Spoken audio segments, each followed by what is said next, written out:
what people forget is that Australia, like a lot of countries, has had a really big surge in immigration, particularly students. And so if you look at consumption per capita, this is actually a worse outcome than what happened in 1990. So it's quite a big slowing, but the RBA is saying, well, things are still all right. But by the end of next year, what we see happening is the economy will keep growing let's call it 1.5%, something like that. Employment will still be positive, but it won't be enough to generate enough jobs to cater for what's happening in terms of migration and natural school leavers.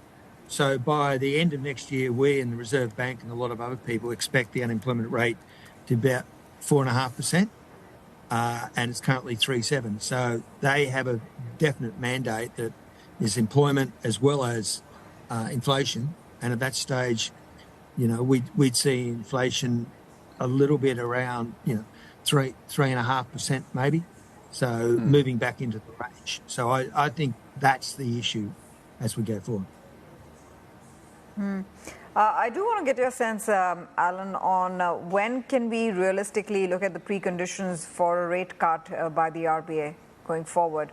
I know a lot of is resting on whether or not the Fed would blink on rates, but given that the RBA has pretty much charted its own course going into this tightening cycle, I wonder whether they really depend on the Fed for getting out. No, I don't think they are. And in some ways, when you look at the Australian inflation story, we started behind the rest of the world in terms of acceleration in inflation.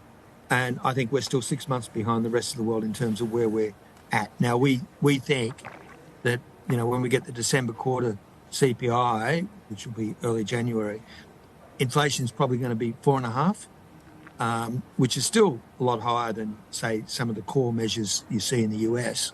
And so for us, it will be very much what happens to Australia, how the economy is going, and where the level of unemployment is. And so for me, once you get above 4, then they might start to think about it. But we don't see that until the back end of next year.